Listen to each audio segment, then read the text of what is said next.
राजीव जी, आपने भी कहा कि जब हम नेहरू जी ने वो नया नॉन अलाइंड मूवमेंट जो स्टार्ट किया था, he was one of the founder. तो जब उन्होंने स्टार्ट किया तो उस वक्त भी दुनिया दो धुरी में बटा हुआ था। उस दो धुरी में बटे होने के बावजूद भी, बिकॉज क्योंकि वो विजनरी थे, तो उन्होंने एक स्टैंड लिया और उस स्टैंड से उन्होंने दुनिया को जो ना अपने स्टैंड की तरफ मिला लिया, ना कि वो दुनिया के स्टैंड में मिले। तो वैसा ही मौका अभी भी हमारे पास है। जो स्टैंड हम, आप नेहरू जी की तारीफ कर रहे हैं और देखते ही हैं नेहरू जी, बहरहाल एक आदमी तो दुनिया में है, देश में, पंडित नेहरू, जो अपने, मैं सोचता हूँ, मैं तो पैदा भी नहीं हुआ था उनके निधन के पहले, तो मैं सोचता हूँ कि इतनी ज़्यादा चर्चा वो शायद अपने जीवन काल में उनकी नहीं होती होगी जितना उनके 60-62 साल बाद जाने की हो रही है। कोई भी बात आती है नेहरू जी की चर्चा, या तो नेगेटिविटी में, या तो ये कि नेहरू की ही गलती है।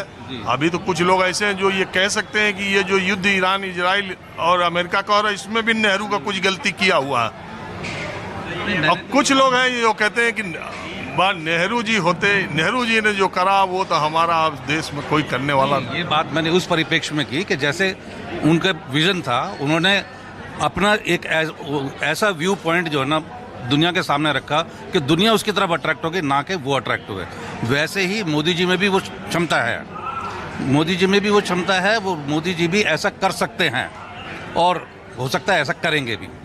तो हमें उम्मीद है कि विश्व पटल पे जो है ना हम अपनी एक अलग और निष्पक्ष और स्वतंत्र भूमिका जो है निभाएंगे। हाँ, अभी तो विश्व गुरु की बात हो रही थी, लेकिन मैंने 2 दिन पहले सुना विश्व मित्र एक नया शब्द आया है कि हम तो विश्व मित्र हैं।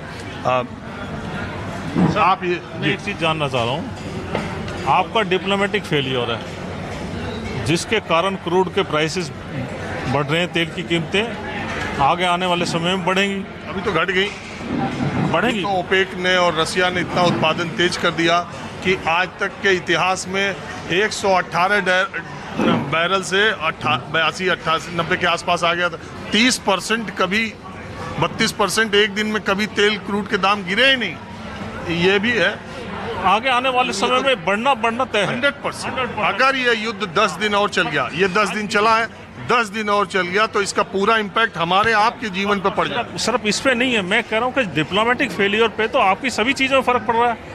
आज की डेट में आपके नेबर कंट्रीज जितने हैं, आप बताइए किसके साथ आपके अच्छे रिलेशनशिप? मुझे तो नहीं लगता नेपाल के साथ आपके अच्छे हैं, श्रीलंका के साथ अच्छे हैं, या आपके जो है म्यांमार के साथ अच्छे हैं, या ऊपर चले जाओ रसिया के साथ। अभी हम बांग्लादेश को अभी फैसला हुआ, बांग्लादेश को पाइपलाइन से हम अभी पेट्रोल भेज रहे हैं। देखिए, हर कंट्री अपने बेनिफिट के लिए सोचती है, डिप्लोमेसी में दोस्ती नहीं होती है। हर इवन जब ओबामा से भी पूछा था मोदी माई फ्रेंड करके जो है, तो ओबामा ने भी ये जवाब दिया कि देखो, मनमोहन सिंह की बात कुछ अलग थी, लेकिन जब 2 कंट्री आपस में बात करती हैं तो वो अपने फ़ायदे के लिए बात करती हैं। जहाँ मदद भी होती है तो वहाँ भी इंटरेस्ट होता है, ब्याज होता है। लेकिन मेरा मानना ये है कि जो डिप्लोमेटिक फेलियर आज की डेट में हो रहे हैं, उसकी वजह से हमें बहुत चीज़ों पे हमारे उस पर असर हो रहा है। अभी एक रोड पे है, जैसे रशियन शिप्स वहाँ से गुजर रहे हैं आपकी स्टेट ऑफ हार्मोज से, हैं? आपको परमिशन लेनी पड़ी अमेरिका में, क्या जरूरत थी भाई परमिशन लेने का आपका जो है?